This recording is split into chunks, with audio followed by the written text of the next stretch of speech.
Welcome, listeners. Hello, this is Eve Sturgis, and you are listening to Everything's Relative with Eve Sturgis. If you've listened to any episodes, you know how silly I think that name is, but I digress. I am here to talk about DNA surprises, DNA discoveries, and most importantly, or more to the point, I want to talk with people who have discovered as adults that one or more of their parents are not their parents. It can happen all sorts of ways. It happens through adoption. It happens through donor conception. It happens through infidelity. It happens through trauma. And I want to talk about it in all the different ways. So I have this podcast. That's what we're doing here. I am trying something totally different today. Two things, a little bit different, and then also something that I have done before. But you know how normally I come on and I talk and then I say, like, I'm going to roll the tape, and then I play an episode that may have actually happened a long time ago, like a conversation. So I have to separately record my, like, this greeting, this what I'm doing right now. We call it an intro, folks. And I say, like, hey, it's Eve. This is what's going on in my life. This is a podcast. This is what we do. And then this is when I'm going to talk to this person. So today I'm trying something different. I have the person with me right now in the intro. She's in the intro. She is present. I don't even know how to say her last name. Hourselt? Hourselt. So hour like time. Hourselt. Felt. Okay. Like belt. So yes. I have got Hourselt. I have Alexis Hourselt with me right now. I want to say in the studio, except we're on Zoom. So this is going to be a little bit different. And then I'm not going to roll a tape. Like, this is the tape rolling. It's happening right now. She's here with me. And we thought it would be fun to sort of swap stories, tell each other how our own DNA discoveries have happened and how they've affected us and what motivated each of us to start podcasts. And then we're going to do what we call a crossover episode where we both post them. So if you're listening to Alexis right now on her podcast, awesome. And if you're listening to Alexis on my podcast, awesome. But that way everybody wins. And we just thought it would be fun to mix it up a little bit. And do something different. I'm super excited to have Alexis. Her podcast is called DNA Surprises. Yes. She's kind of the hot new podcast on the scene with the DNA discovery genre. She's really good. I have to say, Alexis, I really admire the way that you manage to make more, better, consistent, and different types of content on your social media. If you're not following Alexis, please do at DNA Surprises. Yes. Right? Yeah. Thank you. Yeah. You've got you've done all the things. Like, I just went to this conference to learn about, marketing and podcasts and design and stuff. And they were like, you've done all the things right. Like, you're doing reels, you're doing TikToks, you're doing lives, you're doing posts. Everything is consistent. You have like these lovely colors, like everything. You just like check all the boxes. And I'm like, oh. To be fair, I have a marketing background. So okay, that probably helps. Yeah, that is totally it. Marketing background. Do you still work in marketing? I don't. I'm more in the communications world, but it's still kind of the same thing. Mm-hmm. Being consistent, having branding. I'm big on branding, all of those kinds of things. Mm-hmm.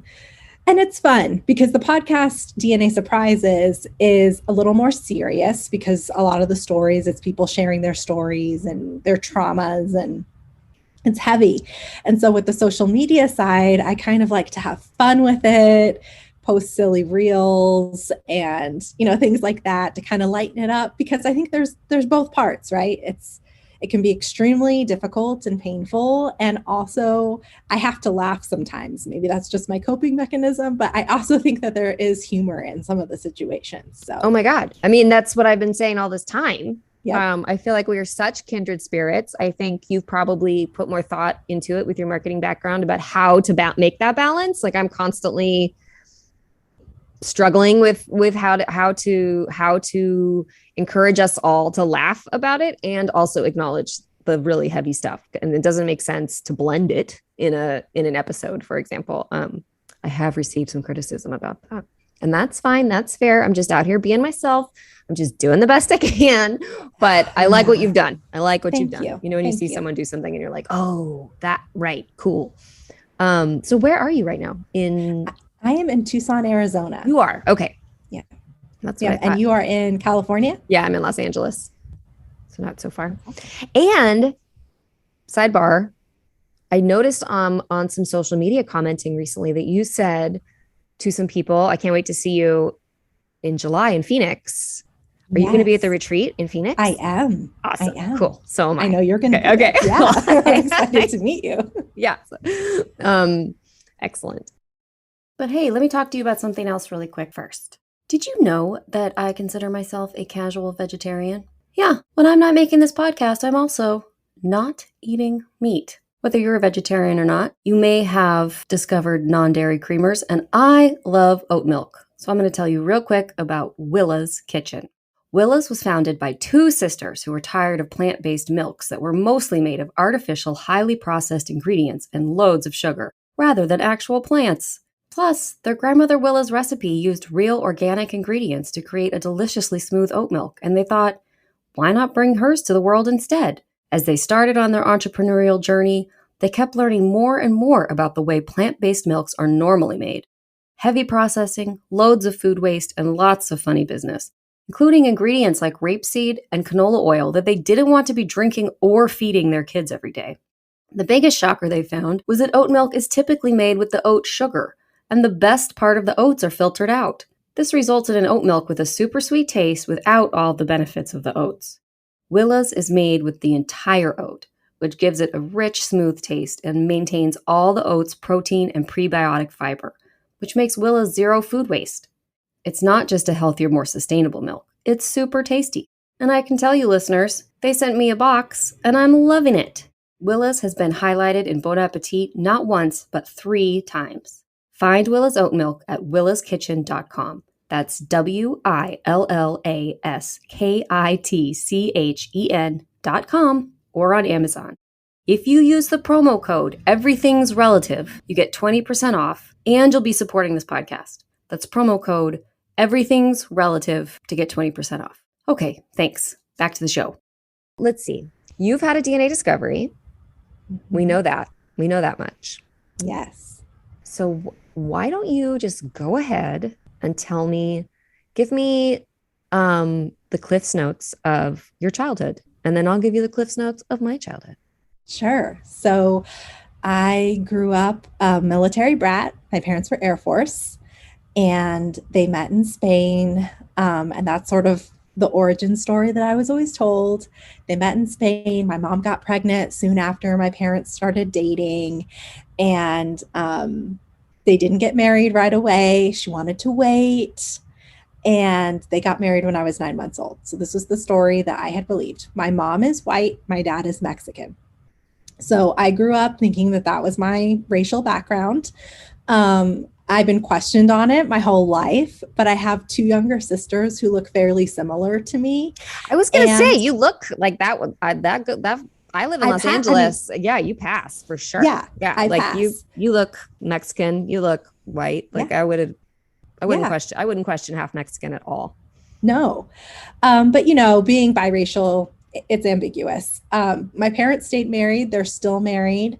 Like I said, I'm one of 3 girls, and really never questioned anything about my cultural background. I struggled with feeling like I fit in with the Mexican side, but I attributed that to being biracial and having a closer connection to my mom's family than my dad's family. So really just went through my whole life like getting questioned. Are you Black? Are you Hawaiian? Are you Italian? Are you Puerto Rican? Are you like everything? And I'm like, no, I'm just Mexican. This is how I turned out. And yeah, so I was completely blindsided when I found out. What about you? So thank you for asking, Alexis. My childhood was not I was gonna say it was similar. It wasn't similar at all, but I'll tell you what the part that was similar. But I think really what I was connecting to was like just having an origin story that you learn and is the narrative. And people questioned if I was related to my family. But which they didn't do to you, but I mean like questioning sort of like what are you? And anybody that's seen me, it often had to do with my eyebrows, which now we're looking at 25 years of waxing and shaping these guys. Right. So previous to that, they were even bigger, even darker, much more prominently featured on my face. Okay, so my childhood, I describe it as my parents were high school sweethearts. And the story is that we lived on the East Coast, and then my parents decided that they wanted to be closer to family, and it made more sense to move back to the West Coast. So then we moved to this small town in Northern California called Petaluma. There were four of us growing up, four kids. And the most important variable to me was that there was on the East Coast, and then for the first maybe 10 years of my life, we were extremely evangelical, born again, fundamentalist, whatever word you want to use, Christian. Mm-hmm. And even at 10, when if I say first 10 years of my life, it was like that. The fade out was slow. And my parents, I think, still have redefined their faith in a new way. So they really bristle when I say like fundamentalist, or they get but when I tell people the details of that life, everyone's like, okay, yeah, that's, it was pretty, I don't know what else to call it. I pretty fill in the blank, like fundamentalist. So it was about missionaries. It was about Jesus. It was about saving yourself for marriage. That was the big one. And it was very chaotic. There was lots of other things happening in my family that I don't talk about so much on the podcast, but it was a very, very chaotic and very stressful time, probably more so for my parents than for me. And so as far as feeling like I fit in, I didn't really feel like I fit in, but I attributed it more to my other family dynamics. And then people would ask me all the time, are you adopted? My brother and my sister both have blonde hair and blue eyes. Both my parents have bright blue eyes. So yeah, so those are the things that I look at when I think about my childhood. Of course, we could pick and pull all sorts of things within there. So much, right? You're the oldest of three? I am. Well, yes, I'm the oldest. Yes, I am the oldest of three that I knew of. There was, and I haven't talked about this on the podcast before, but there actually was a surprise older brother that came from my dad's side when I was 14. So I did experience what it's like to be on the other side of a DNA surprise, so to speak, and how traumatizing that was to my family to go through that. And I think that kind of added this layer of complexity to my own discovery. Was like, okay, well, we already went through this and you saw what this did. Why didn't you tell me when I was that age or before? Yeah, Alexis, what are the chances? And I guess that's part of what we're talking about in our podcast, is that actually the chances are very high.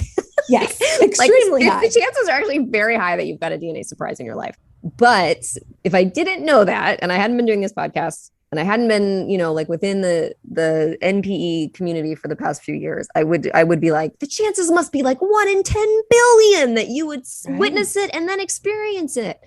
But no, nope. Yeah. Yep. Okay. Interesting. So you were 14, and how old was this? Can you tell me a little bit? Do you want to talk about Yeah, sure. That? Yeah. What happened? So my dad, he had dated somebody when he was like in high school, kind of the typical story that you hear a lot. And he joined the Air Force. She got pregnant and told him that it wasn't his, and leave her alone. It's not yours.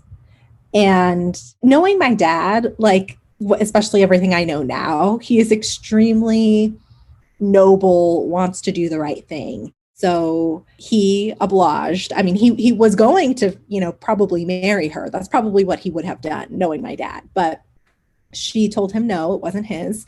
And then never really heard anything. I never knew that this child existed growing up or anything like that. And then when the child turned 18, he came forward and actually sued my parents for back child support.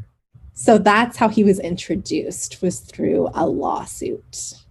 Wow. I'm sure I'm not alone. I did not see that coming. Yeah. Whoa. So they did a paternity test and confirmed, and it was in fact my dad's son. And unfortunately, like no relationship really came from that. My dad tried. Oh, really? Really? Yeah. They didn't become friends right away when he showed up with a lawsuit? But you know what? My dad, like the kind of person, my dad is like the best man. And he wanted to have a relationship with him, but his son just really wasn't very interested. I don't know what he was told growing up. I really don't, Right. But it was hard. It was really, really hard on my family to experience that. And like I said, it made it even more complicated for me in some ways when then I found out that I was an NPE. Right. Mm-hmm. Yeah. Yep. I relate to that element. So what did happen for you with your DNA discovery? What led to it? So like I said, I was blindsided. I had absolutely no idea. I had put an Ancestry DNA kit on my Amazon list years ago, just thinking, oh, it's a good gift idea. I don't really want for anything, but this is something I'm curious about. So if you want to get me a gift, here's an idea, right? And nobody ever got it for me, which looking back, I'm like, I wonder why. Oh my God. Yeah. I was like, no one ever got it. And I didn't even think about that. Like, oh yeah, of course. Yeah. So there was like a Prime Day deal last year. And, COVID, bored in the house. I'm like, I'm going to do it. I'm just going to get it for myself. And I did. And I sent it off. I remember my mother-in-law was at my house and I was like, hey, can you drop this off at the post office on your way back home? And she was like, ooh, you're doing one of these? And like, she had no idea, but she was even like, ooh. And I said, yeah, I'm curious about my ethnic background. And that's really what it was about, was because when my dad's mom, when my paternal before grandmother died, she was researching like which Indian tribes we descended from on the Mexican side. And she died before she ever really got a lot of answers. She died in 2009.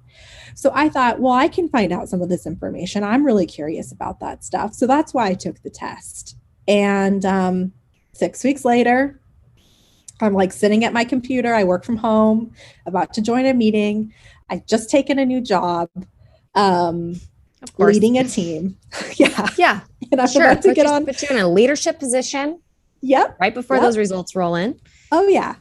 And I check my phone and I see that I have my Ancestry results and log on and I see my genetic breakdown first, the ethnic report. And I look and I see that there is no Mexican, no Hispanic, nothing at all. I'm actually African American and descended from early Carolinas African Americans. And I'm floored. I have no idea what to make of this. Instantly, of course, like everyone else, this is a mistake. This is wrong. Somehow they mixed up my sample. So I go to my matches and I actually have a parent-child match. Shit. Yeah. Oh my God, yeah. Alexis. Yeah. And his username is unclear. Like, it's such a typical like boomer like username. Mm-hmm. You cannot tell who he is based on his username. It was like Damien plus a bunch of numbers or something. Mm-hmm. Totally. Like, okay, I don't know. Maybe his name's Damien then, I guess. Yeah. And I'm like, okay, this is a mistake. And I'm looking down the other results and I see my mom's brother on there.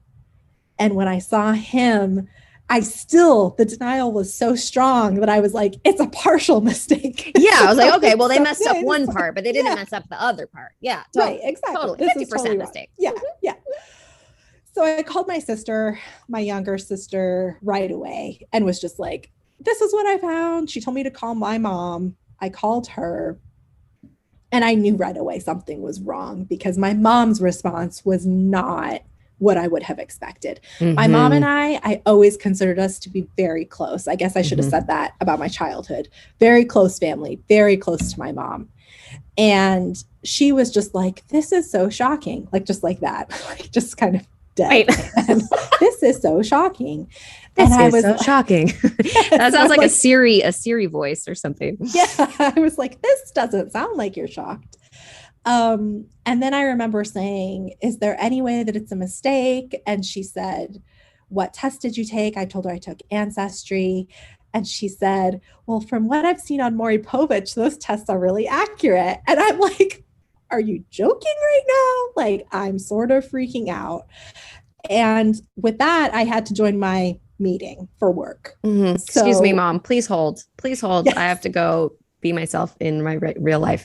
I love moms. I love these stories of, and this is not, I don't mean this to be against your mom or anything, but the Yeah. things that who knows? Like, I feel my heart really goes out to them in that moment. So many moms, but I love these stories of what they say. Like, it's just so weird. Like, what on earth came to her that made her think that Maury Povich was the thing to reference, right? Or like Exactly. someone in one of my Yes. episodes, what did she do? They were just sitting there and her mom was like, I forget how she said it was Lori's episode from season 1, but she says like, if you did have a different dad, like just these funny like ways of like, this is how I'll approach it. I'll be calm and cool. Right. Oh, your poor I mean, mom. I truly believe like if I was writing a screenplay based on this experience, it would definitely be a dark comedy. It would not be just a drama because there's those moments where you're just like, what?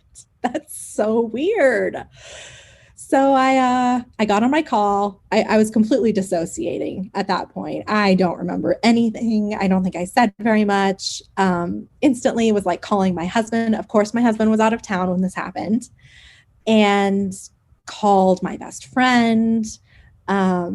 Did not hear back from my parents, really. They did not call me. They did not come over. They live 5 minutes from me. And my mom sent me a text later that day that said, I talked to your dad and he said he loves you no matter what. You're still his daughter. And we were seeing other people at the time that you were conceived. So it is possible. So If we make it no big deal, you will make it no big deal. Is that kind of the idea? it's kind of what it felt like. We'll be chill. She'll be chill. It's chill. Yeah, like just over text. And I texted my dad and said, can you please come over here? And he went to work. He went to work. He had to go to work. But there was a long period where he could have come over and did not. And so I thought that was weird. My sisters came over that night and were comforting me while I just kept saying over and over, is this really happening? This is not real. Like, is it possible? And I think I just kept repeating that script over and over again because I could not believe it. My kids, I don't really remember like putting them to bed or doing any of those kinds of things, but I know I did. They're still alive. Yeah, it may have just been like a pizza delivery night. Exactly. Night for movies. Exactly. And the next day, my parents came over and told me the truth. And the truth was that my dad starts out talking and my mom says nothing. She's just crying on the couch. And my dad says, I met you and your mom at the same time when you were 2 months old. Oh. Yes. That is different. That is different. That's than a different story. Well, and that's different than what you had learned. Oh. Correct. I thought I had this feminist origin story where my mom was like, I don't need no man. I'm going to do it on my own. And if we get along, I'll marry you. And if not. And I always loved that story. Like, I just loved that my mom didn't just get married to my dad because she was pregnant. Like, I thought that was amazing. And, you know, she'd been told to have an abortion when she got pregnant with me because she wasn't married and she didn't. And, you know, I'm pro-choice and I totally support people that choose to do that. But I, you know, respected the fact that she knew she wanted to have a baby and she was willing to do it alone if she had to. But what the reality was that my mom was in a relationship with someone who was abusive and he was not happy about her pregnancy.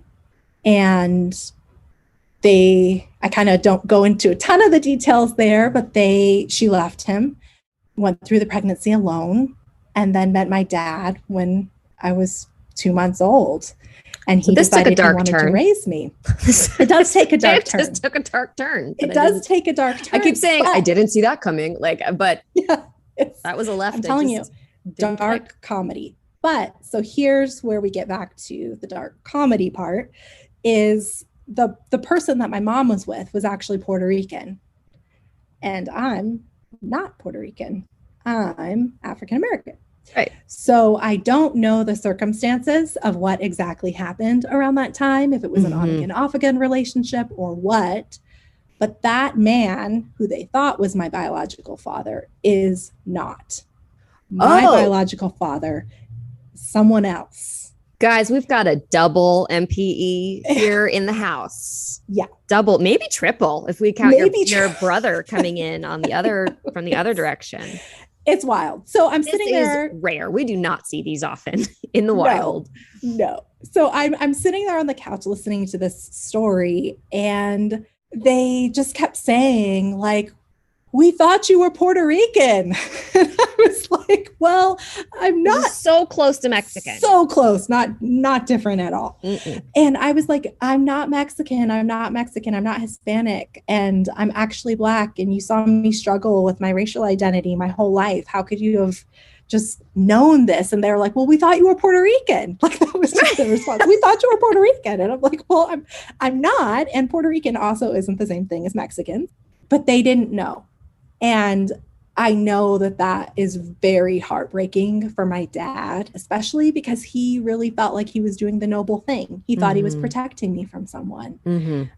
And it turns out that my bio dad is a perfectly nice person who maybe had a very short relationship with my mom.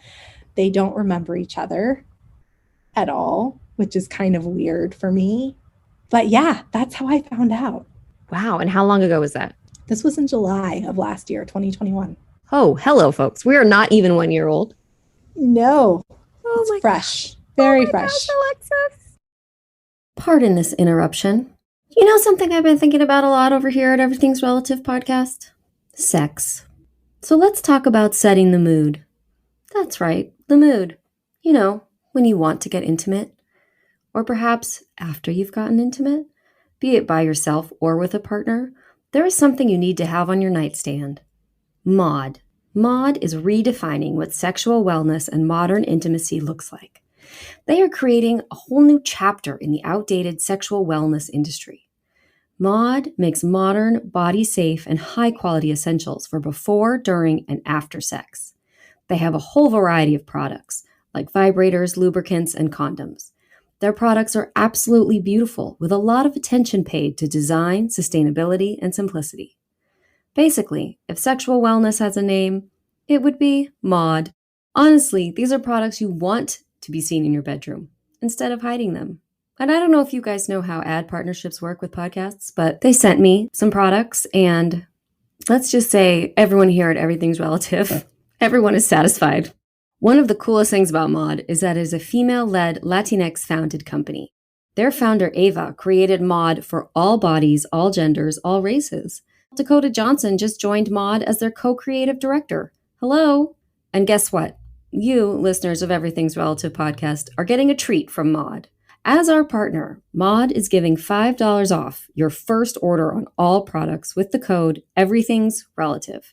Head over to getmod.com/everythingsrelative.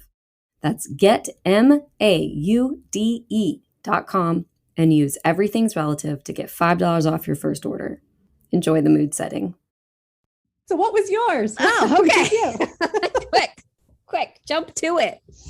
No. Mine was different in that I didn't start with a DNA test because mine came via phone call. And the funny details are that, or the things that make it weird is that it wasn't just a phone call, which is weird enough, but it was a message to my husband asking for a phone call about me.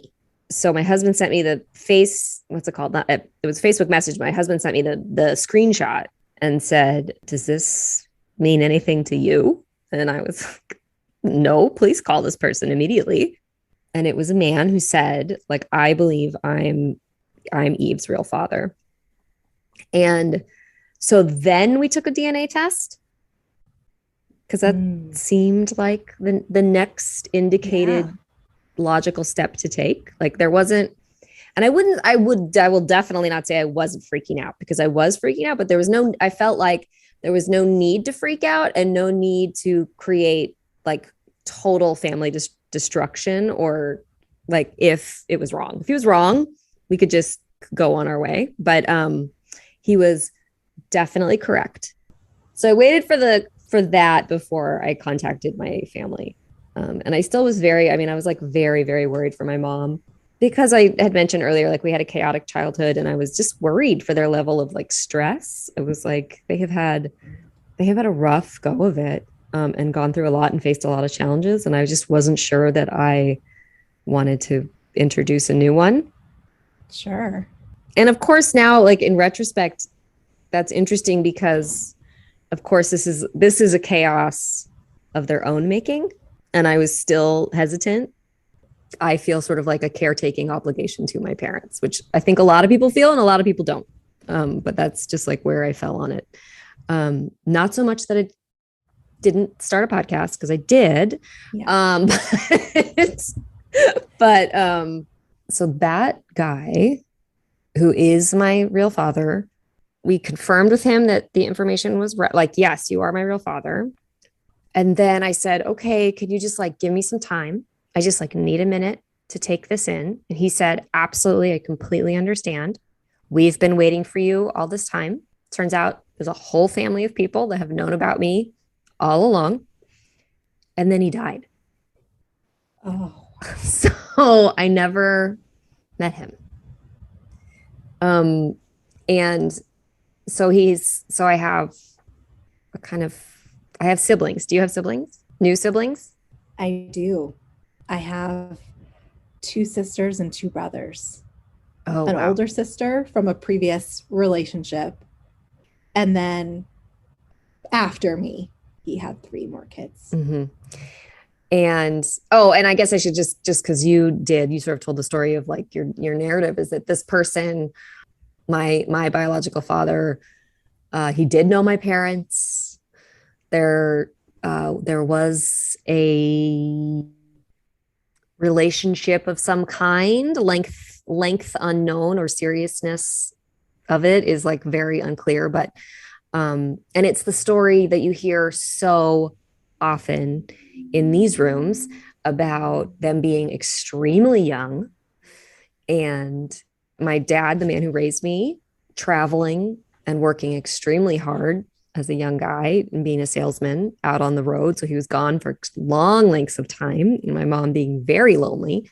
And then part of the story, I think, includes probably some like manipulation and taking advantage of a young, naive person. But it turns out that when my mom was pregnant with me, they knew there was a possibility. Both of them knew. And then they immediately were like, okay, so we'll handle this by moving to the West Coast and never speaking of it again. Okay. So there's like a lot to explore about like denial. And I mean, I know you're relating to me about denial and about acceptance and about things being what you want them to be and what your brain needs them to be. And there's lots of like details that just don't make any sense. They're like, there's no way he could know. There's no way he could know. But I look just like him. Like, yeah. 2 blue-eyed parents can't have a brown-eyed baby. Right. And things like that. So. And he'd been thinking of you all those years. Yeah, he says he always knew. And there's no way for me to know. There's like, it's I have like what he told me and these pieces I've put together based on, I spoke with his, he had a wife for like 30 years. So I spoke with her for a long time. And then I'm getting to know all these siblings. And so I'm picking up these pieces, but the idea is that, his side of the story is that he always knew. My parents' side of the story is that was just a lucky guess. Wow. Wow. Yeah. So, they say there's like 3 sides, or 3 sides of the truth. Like there's his side, her side, and what really happened. So, yeah. And I don't feel like it's necessary to like put, put my mom's feet to the fire. She's, speaking of crying, I mean, they're very, very, very upset about this. And it's been 4 years. So they're in a much better place than they were when I first came to them. But it's still really hard. Yeah, I would love to talk to you about that dynamic because, I heard what you said, that you feel protective of your mom and your dad. You still started a podcast. And same thing. I still feel very protective of my parents. And one of the things that I have struggled with starting a podcast is that guilt about outing them, so to speak. And, having that social media presence and talking about it openly and trying to destigmatize this whole thing, because I really do think shame is what leads to us, like MPs. Oh my God. Yeah. I mean, when you said your mom just sat there and cried, it's like, oh God, I relate to that so much. Like, yeah. So like, how did you come to terms with, I'm going to be open about this and I'm protective of my parents? I don't know if I've come to terms with it. Let me think about that. I went to therapy and I talked to a lot of people and I weighed out pros and cons a lot with like my brother, people that know my parents. Well, when I say that, people that know my parents, only my brother is the only person I talked to about it, as far as who knows. And I don't know exactly how to explain it, except that the drive to do it just remained so strong.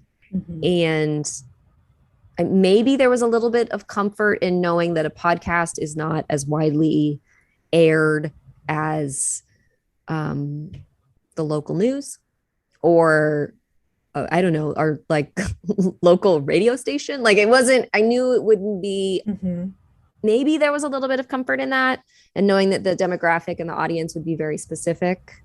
Yeah. And just felt so much stronger about my need to destigmatize, my need to spread the word, my need to talk about it, my recognition of other people needing to talk. That all just felt so much stronger. And they have their own story and their own journey and their own, what do I want to say?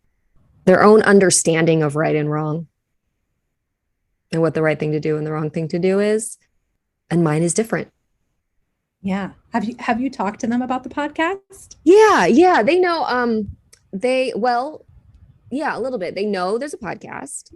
They have listened to a few. They want to be really supportive. That is one thing I think that like, I really wish I could or want to shout from the rooftops. I wish everybody could know how supportive they want to be, which is sort of heartbreaking, is like they want to support. They have supported every single project of mine my entire life, no matter what, no matter if they were terrible ideas or good ideas or R-rated ideas or, like I think it was probably before now, the craziest thing I did was like, I brought the vagina monologues to my college campus, like in college, and they came and saw it and they were like, that's amazing. And it was controversial. And so they wanted to be supportive and they are supportive in so much as my dad will say like, so how's the podcast going? Like every once in a while, but they admitted that after a few episodes, they couldn't listen anymore. It was too upsetting. Yeah. I just came out with this notebook, right? And I showed it to them and they kind of leafed through it, and they were like, okay. And it was kind of quiet. I wouldn't say the room was tense, but it was a little bit, there wasn't a lot of enthusiasm present. Sure. So I'm trying to just learn how to hold both things, hold all things, coexist with them. And of course, hoping that I will get more confident about asking them the questions that I want to ask or talking with them about the hard stuff, which they insist I can do, but they get so upset that I can't bear it. How about you? Yeah, you started your podcast fast. I did. So I'd podcasted before with one of my friends and I knew that kind of ended. It was just a very light friends talking kind of podcast. And I knew I wanted to do something else. And it was funny because that actually ended in July 2021. And then this happened. And I sat with it, for a few months. And then in October, I was like, I think this is it. I think I want to do a podcast letting people tell their stories. I did not talk to my parents about it at all, but I would say at that point, things were pretty estranged between us. It's been a slow road to rebuilding the relationship. I felt extremely betrayed by them. I understood why they did it, and I get the initial decision. I just wish that they told me when I was younger, just the way that I would expect a child who was adopted to be told when they're young. And so I just decided to do it. And I also jumped right into therapy. So that helped. Good. Yeah. What's interesting about your story and similar stories is that I completely agree with you that I mean, I'm just from where I'm sitting, I completely understand what your parents were thinking, that it would seem like it would be better if your dad was your biological dad, and let's just create this narrative.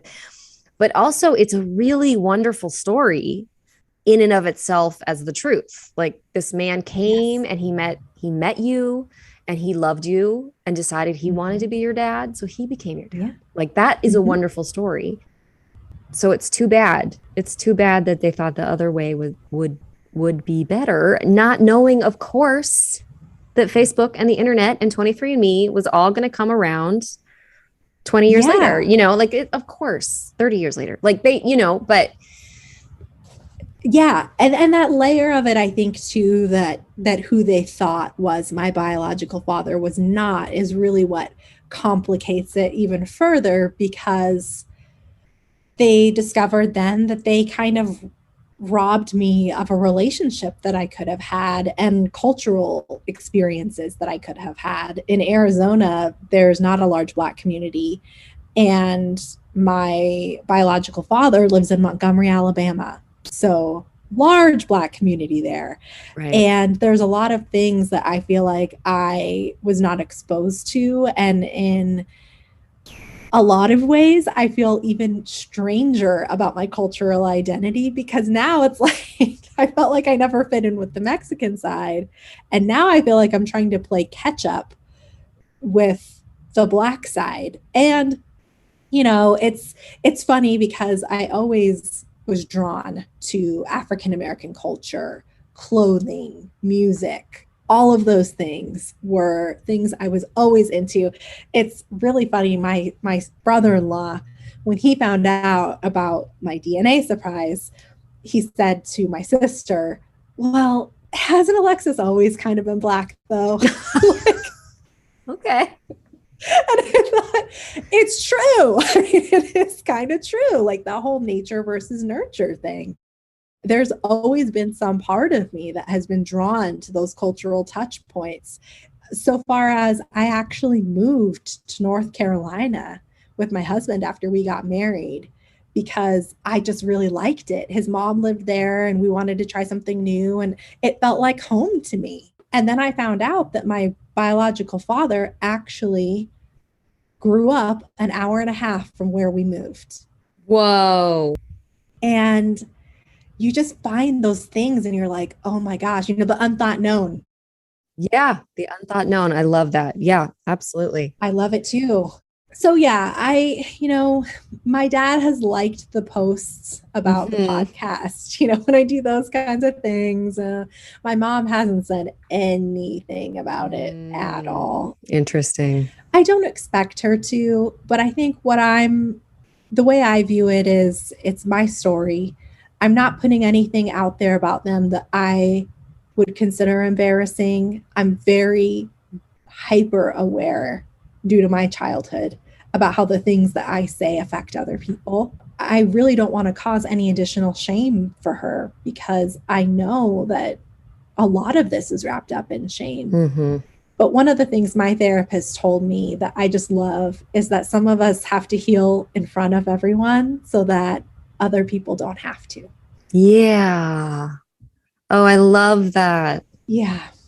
And that's really what I see what we're doing here with our podcast is we're giving people a platform to heal publicly. We're healing publicly, and hopefully we're supporting people out there who maybe don't feel comfortable sharing their stories, but are really going through it because it's hard. Yeah, I've been through some hard things in my life, but nothing has felt as isolating as the DNA discovery. Nothing made me feel like I was the only person on the whole planet going through something that no one else had ever gone through or would understand. Yeah. And of course that's not true, but I felt like sort of on fire with that feeling. And it was such a relief to connect with other people. So is that how you would describe your goal of the podcast? Do you have a goal? Yeah. So my goal is to provide support for people like us through hearing stories shared. And then through that sharing to hopefully reduce the shame and stigma associated with these kinds of situations. People have affairs, people have one-night stands, people adopt children, people need reproductive assistance. All of those things happen, and there's nothing to be ashamed of if a baby results from any of those things. And it's best to be honest about that so that these traumas that happen to us as adults stop happening. Like my goal would be for there to be no more NPEs in the future. Good goal. That is my hope for the future. Do I think that it's feasible? No, I think that there will always be NPEs, but it would be great if there were a lot less of us because there's nothing to be ashamed of. Like we're here. What's your goal? Oh, I couldn't just like agree with you more and just feel so aligned with like everything you've said, Alexis. My goal has been to reduce the stigma. I really want to talk about shame. And I think one thing that I'm interested in, and I don't know if I focus on it out loud, but I'm really interested in the way that culturally and society and sort of like our patriarchal paradigm has created this system that makes women, not only women the carriers of the situation, but the women end up being the holders of the shame. There's nothing to be ashamed of. And why and where and when did we decide that there needed to be all these rules about sex and that everyone, it feels like to me, everyone would pretend that those are the rules we follow when clearly the number of NPEs are showing that that is not the rules we follow. So why are we doing that? Right. Like, I want to talk about that. Why is it okay for people in their 20s to have one-night stands and that kind of thing that we kind of just accept in our culture? But then once somebody gets pregnant from it, it becomes an entirely different thing. Totally different. Yeah, completely shifts. There's just so many double standards. Nothing makes sense. And the result is that all of this shame is traumatizing people. So yeah, I want to talk about it. So hopefully between you and between me and between the other podcasts that are around, we can form this like coalition of information and like shame killing, shame relieving or something. Yeah, absolutely. Absolutely. Yeah. And I love what you do with your podcast. I know you said that you've gotten feedback before that the humor is not good, but I think it's great because like I said, there is humor in everything and we have to be able to laugh. Otherwise, I don't even know where I would be right now if I wasn't able to laugh a little bit. My sister and I laugh about it all the time. And I remember like when it first happened, my sisters would make these just really dry jokes about the situation. And then I'd kind of look at them and I'd be like, I'll allow it. Yeah. We just kind of laugh. But it is a fine line because then depending on the day, sometimes it would just hit me wrong. And I'm like, I don't want to laugh about it today, Yeah. Oh, absolutely. And I think that's the key is knowing yourself and knowing like when you want to laugh about it and when you don't and going to the appropriate like resource accordingly. Absolutely. If you're not in the mood to laugh about it, don't go to the people that do. I want to hear more about your workbook that's coming out because I'm Oh, very yeah. excited about that. Oh my gosh. Thank you so much for asking. Some of the rollout has been totally backwards. I am a first time workbook publisher. So it is technically now ready and available on Amazon. It is called Who Even Am I Anymore? So what I was looking for was some kind of, and this is where my role as a therapist came in to my experience, is that I started to really think about a way that people could have some kind of contained system for processing this experience. And I'm not suggesting that this is all you need, and I'm not suggesting that it will heal you completely, but I think it can be really, really powerful to have a guide through a process. So I created this workbook journal.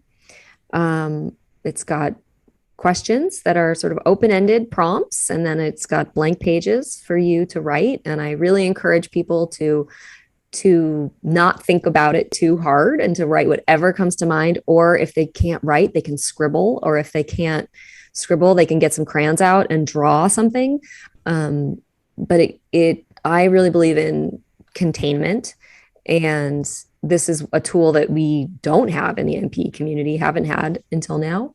So I thought it was really important to create one and start really making or creating the resources that I felt I wished I'd had in my first moments, and also that I wish for my fellow community.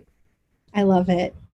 I really concentrated on having the questions. They're in a particular order. It's okay if you go out of order. You can do it by yourself, or you can do it with groups. I encourage people to create groups around it and meet weekly or biweekly and discuss like what they wrote or how it felt or what they think. And yeah, so I am trying to be just brave about being proud about it. You should be proud of it. I think almost every NPE I've had on the podcast so far has said there's no book, there's no guidebook. And with the addition of this workbook, and then I know Leanne, hey, she has a book as well, which has a ton of resources in it. Mm-hmm. We're starting to see more resources. Yeah. Well, I just love what you're doing with the way your podcast offers this platform. And then I love all the ways that you're having fun with it. I think the more of us that talk about it, the better. Like, bring it on, podcasts. Let's all get to all our audiences. Tide lifts all boats. Yeah, yes, exactly. Yeah, there's room for all of us. There's room for all of us. It was so fun getting to talk to you. And I get to see you I'll see you in July. Yes, I'll see you before I see some of my friends, like my lifelong friends I never see anymore because everybody's too busy, but I will see you in July. Yeah. Oh, and throw me your handles. If people want to follow you on Instagram, go to your website, like what do they do? Like, everybody subscribe to DNA Surprises. DNA Surprises is the name of the podcast. It's wherever you listen to podcasts. DNASurprisesPodcast.com if you want to see the website. And then my handle on Instagram is DNA Surprises. And that's where you can see some of the reels and things that Eve was talking about earlier. I'm also on TikTok at DNA Surprises. And I recently started a Facebook community for podcast guests and listeners. So if you go to DNA Surprises Podcast Community on Facebook, you're welcome to join. It's a little smaller of a group than some of the really large ones. So it's can be less scary, but we're all really supportive in there. And it's just really been awesome to see the community growing. So, and what about you, for anyone who's listening on DNA Surprises? Right. Where can people find you? I am at everythingsrelativepodcast.com. My Instagram and Facebook are both Everything's Relative Podcast. My Twitter is Eve Sturgis, but you can find it with Everything's Relative Podcast as well. I think those are all the ways to get a hold of me. I also have a website, evesturgis.la, which will get you to all those places as well. Great. Yeah. Awesome. This is awesome. And I'm so glad to connect. I'm so glad. And your podcast is available on all the listening platforms. All the listening platforms. Mine too. Apple, Spotify. Yeah. Everywhere. Whatever they are. Yes. It's like I always hear one and I'm like, oh, okay, great. I'm glad I'm there too. Yes. Cool. Great. Yeah, this was so fun. This is Yes, so it was fun. great. I'm really excited about the episode, but also just about hanging out with you. After all that, I forgot to include an outro with me and Alexis. So I have to come on here now and do it just like I used to. Oh well, so much for trying to make my life easier. I obviously had such a nice time talking with Alexis. And actually, when you are listening to this episode, the weekend it's released, she and I will be together in real life, in real time, at the Higher Hope and Healing Retreat in Phoenix, Arizona.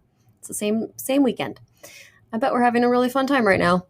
I hope we're having some cold drinks because it's going to be really hot. I hope that you are having fun wherever you are. I hope you're enjoying this podcast. I hope you are recovered from last weekend, 4th of July holiday. No matter how you feel about America, I hope that you're thinking about how to vote, make the change you want to see in the world. One way to vote for this podcast, Everything's Relative with Eve Sturgis, is to give it a star rating on your listening platform and write a review.